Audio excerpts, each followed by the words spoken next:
kung papayag kayong paloko, talagang basket case na talaga tayo. Niloloko na tayong matagal at lalo na ngayon, sangkatutak na lokohan na ang ginagawa nito. At ito yung mga binoto natin, national officials. Abay, hindi biro yan. Tumakbo ka sa apat na sulok ng Pilipinas, bumoto ka, tapos lolokohin mo lang ang tao. Wag na lang. So, I guess, mabuti lang ito mga ito, hindi malilinis sa mga budhi. Makikita nyo na may mga kaso lahat sila. Yung mga kaso malalakas. May mga oral evidence, may testimonial evidence, mayroong mga dokumento, and kung bibilisan ng ombudsman at ang Sandigan Bayan at lahat ng hanay ng gobyerno yan, baka magkaroon talaga ng, again, yung tinatawag nating reorganization. And because this is plunder, yung mga kaso nila, hindi sila makakaboto.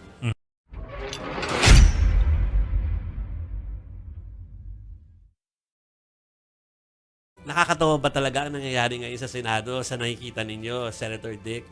Ang tingin ko, ang dinig ko siya, nakakadual. Yes. Nakakadual talaga. Because you can no longer recognize it, as I said the other day. Ang mukha ng Senado sa buong mundo, any Senate, must show that they have a sense of country, a sense of justice, a sense of dignity for themselves, integrity at all times, and all the time accountable to the people. Yeah. Mukhang wala na yan eh. Wala na yung rule of law. Balyahan na nangyayari. Bastusan na. Yun. Narinig ko madalas yun kay Frank Drilon. Narinig ko kay Risa Ontiveros. Bastusan. I've never heard that. You know, you hardly say that in the Senate, pero napipilitan yung mga dating senador na sabihin bastusan na. Why? Because from the very beginning, magmula nung nangyari ito, kailan ba ito nagsimula? May 11, di ba? Nung alam nila na papasok na yung articles of impeachment, meron silang game plan. That is to confuse the public and to make sure that they can stop the impeachment. Kaya makita mo yung, pag inaral mo yun, biglang dumating si Bato. 20, ilang buwan yan? 6 months siya hindi pumapasok, di ba? Sumusweldo, pati pamilya niya o sumusweldo. And then all of a sudden, because mag-reorganization, hindi man lang for public interest, pumayag siya. At siya nagsabi, hinulog dyan si Senator Cayetano under the bus. Sabi niya, pinapunta siya ni Cayetano para sa ganoon magkaroon ng reorganization. Certainly, isang team lang sila gusto nila to protect their queen. Dumating sa ngayon. Pagdating doon, alam nila aalisin. So kung ano pinagagawa nila, when you follow it, nagkaroon na ng habulan, nagkaroon na ng sitwasyon, nagkaroon na ng biglang pumasok yung NBI. NBI is there to perform their lawful duty. Ipapasa sa kanila yung walang exempted dyan. Lalo na kung ang punishment mo ay hanggang reclusion perpetua. So, nilabas yun, hindi nila in-honor. Tapos later on, nagawa na sila ng kabalbalan na nilulusob yung Senado. Kaya so, may mga tao na kabalay, nagbarilan. Pero mo, nagpaputok na yung Sergeant at Arms. Yeah. Ang dami-daming media doon, ang dami-daming tao, liit ng Senado. Pag nagbarilan yung mga taong di automatic weapons, di marami mamamatay. Pagkatapos, pag tinanong mo, bakit hindi nyo binantayan yung kabila ng GSIS yung pinto? Wala silang ginawa doon. Hindi nila binantayan yung mga exit, ingress and egress.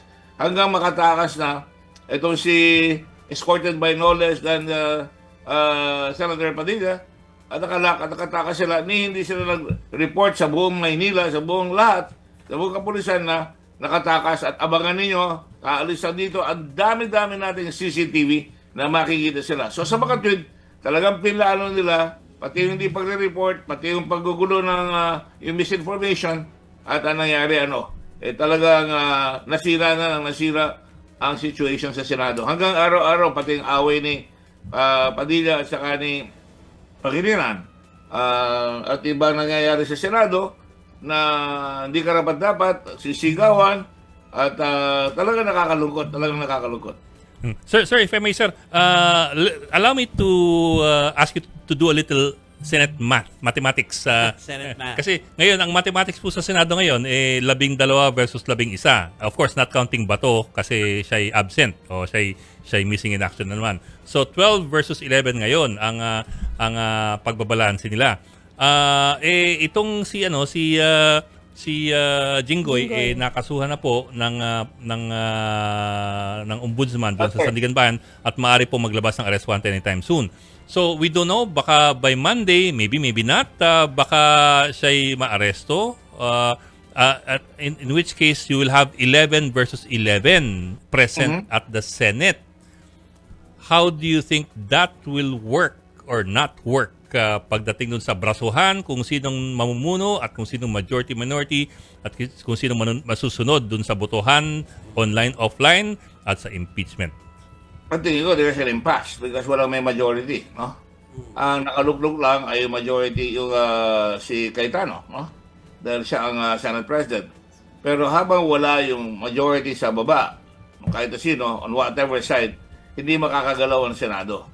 So, I guess, mabuti lang ito mga ito, hindi malilinis sa mga buti. Makikita nyo na may mga kaso lahat sila. Yung mga kaso malalakas. May mga oral evidence, may testimonial evidence, mayroong mga dokumento, and kung bibilisan ng ombudsman at ang Sandigan Bayan at lahat ng hanay ng gobyerno yan, baka magkaroon talaga ng, again, yung tinatawag nating reorganization. And because this is plunder, yung mga kaso nila, hindi sila makakaboto. They will not have bail. Yes, sir. Sir, can I pursue that point that you raised? Kasi nga, for example, si Cheese Escudero at si Joel maaring sampahan din ng plunder eventually. Nagbabanta na yung ombudsman sa kanila.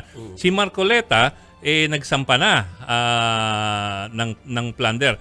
Pero although iba ang kaso niya, yung kaso niya yung pag-donate ng 75 million pesos sa kanya ni Mike Defensor et al.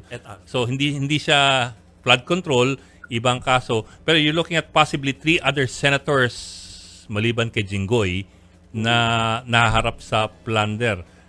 How is that going to change the formula in the Senate? And sir, if you don't mind, singit ko na rin. Kasi dumadami maaring ma-incapacitate na senador eh. At what point can the Senate stop functioning or not be able to function because of the absence or incapacity of so many senators?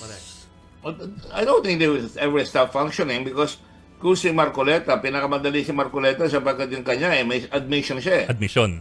Kaliwat kanan yung admission niya sa plunder at saka sa indirect bribery. Even a first-year law student, makikita na talaga may kasalanan siya. Basahin mo lang yung batas, talagang makita mo, nagkamali siya doon. Inamin niya eh. Sabi nga na iba, sana huli ang isda. Di sa bibig, di ba? So, yun. Yung kala Cheese, may testigo rin. Yung kala Joel Villanueva, meron ng lumang kaso na binubulat-lat kayo na dapat talaga matingnan ko anong tama. Pagka ganon, pag nakuha nyo na limbawa si Marcoleta, di minus 12 na yun, no? 12 ngayon, minus 2, minus Jinggoy Marcoleta, 10. 11, no? Pag nakuha pa yung isa, magkakaroon na talaga ng reorganization. But at that point in time, palagi ko, papasok na yung malalamig ang ulo o yung nag-iisip na ba't naman ako papakulong? Baka lumipat tayo iba dyan, palagi ko. But that's speculation. At ang public pressure will be so much already because malalakas yung ebidensya, hindi gawa-gawa eh. I'm out of the Senate and I see yung kay Marcoleta talagang malakas yun, no? Yung kay Jinggoy, dati na yan. Yung kay Joel, sorry na lang, marami rin siyang mga kaso, hindi lang yung sinasabi ni Justice dating ombudsman, at pagkatapos meron pa additional kaso dito sa Bulacan, no? So I think madaling makuha yan and depende na yan sa ombudsman at sa Sandigan Bayan na mag-i-issue ng warrant of arrest o maaaring hindi mag-issue ng warrant of arrest. Foregone conclusion, kumbaga, na magkakaroon talaga ng reorganization dahil sa mga movement na ito. Definitely. And ang game changer yan, pag napuno na talaga ang tao, ano ba ito? Yan ang nakakatakot dyan eh. Naglalaro sila ng apoy eh. Dahil nakikita ng tao, ang daming kabalbalan na nangyayari, ang daming ingay na nangyayari, ang daming kaguluhan, ang daming batas na bina-violate, pino-flaunt ang batas. Itatakas mo, senador ka. Yun, isa pang madaling kaso yan. Tatakas mo, senador ka, at papayagan mo, Senate President ka, na hinara mo yung NBI, tapos sa dilim ng gabi, madaling araw, tatakas at di niya mahuhuli. Talaga tinetest na ang pasensya ng tao dyan. Senator, good evening. Si Chicky Verhel po ito. List po ako ng topic, no? Dun sa pinag-uusapan nga na online voting or e-voting dun sa mga senador na pinagtatalunan nga. When was this? Kahapon or the other day, no? Dun sa Senado. Kayo po ba ay sa tingin nyo pwedeng, sige, pwede, pabor, o hindi? Kasi meron po mga nag-iisip po na mga simplistic din, no? Na sinasabi nila, bakit? Tayo nga, pwede bumoto ng ating mga opisyal online. Bakit sila hindi pwede? Because they are the senators. Because they took an oath to serve the country. And because of that, hindi sila basta paring gumalaw. And because there is a law. The law says, pwedeng bumoto only when there is an event na emergency, force majeure. Sabi nga nung isang senador, kung naintindihan, the emergency is determined, i-determine pa ng majority of the Senate, of all the members of the Senate, and that the situation prevents the convening of the Senate or the physical presence of its members in the session hall. Ibig sabihin, hindi na talaga sila makapasok. Halimbawa, bahana sa lahat, no? At o kaya naglindol, no? O kaya nagkaroon ng COVID o dumating dito, wag naman mangyari yung mga nangyayari sa ibang bansa ngayon sa Congo. So that's the thing that is being anticipated. Pero Senator, that's exactly the rule that they want to amend po. Kasi nandyan nga po yung rule na yon. Kaya gusto nilang baguhin. Sabi nga nung few days ago ni Senator Rodante Marcoleta, bakit? May technology na, teknolohiya nandyan. Ba't di natin gamitin yan? Ginagamit naman nga sa mga bumoboto na tayo, voting public. Gaano ka ba katagal at gaano ba karaming beses nyo lulukohin ng tao? Nung araw, meron sinasabi niyan, how long, O Catiline, will you try the patience of the Roman people practically? Sunod-sunod na Pwede ba naman yung porque gusto nila para silang bata, gagawin nila? And historically, si Trillanes hindi nakagawa niyan. Si Laila de Lima hindi nakagawa niyan. Dahil nga wala yung rason na dapat ibigay sa kanila. Pero ang totoo niyan, huwag na tayo mag-argue. Tama ba yun? Talagang ang taong mamamayan, binoto ka tapos iiwas ka dahil gusto mo lang mapanatili yung tinanghal na sa buong mundo na a criminal, a killer of people. Kaya nga ang lakas ka na gulat ako doon sa mga sinasabi ng ibang Korte Suprema na talagang hindi dapat patawarin, hindi dapat bigyan ng proteksyon yung taong maraming pinapatay. Palagi ko, tatanggapin ba ng tao yan? Maling-mali na yan. Palagi ko, marami na magsasalita dyan sa mga mamayan. Nakikita mo, tumataas ang temperature. Lahat ng mga pare, lahat ng mga, hindi ko sila sabing, yun ang susundin natin. Pero marami sa business community, nagtatanghala na kailangan parehas kayo. Hindi pwedeng partisan kayo dyan. Hindi pwedeng interest personal lang ninyo aatupagin ninyo. Ang kailangan malaman ng tao, interest ng bayan na pagka may nagkasala, may accountability. Walang exception dyan. Kay presidente ka, kay sino ka. Kaya may impeachment Yung impeachment, kay presidente ka, o Supreme Court Chief Justice ka, o ano pang mataas sa dadaan ka dyan because nobody is above the law. Ang Blue Ribbon, ang committee sinasabi, Committee on Accountability of Public Officials. At hindi ko pinalampasan, kaya natanggal si Albayalde, nag-resign. Kaya si Captain Calbon, napakalakas. Hindi natin pinayagan yan. Kinulong natin sa Pasay.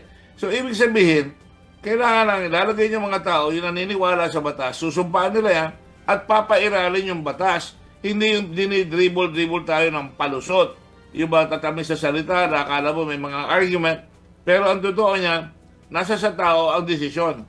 Kung papayag kayong paloko, talagang basket case na talaga tayo. Niloloko na tayong matagal at lalo na ngayon, sangkatutak na lokohan na ang ginagawa nito. At ito yung mga binoto natin, national officials.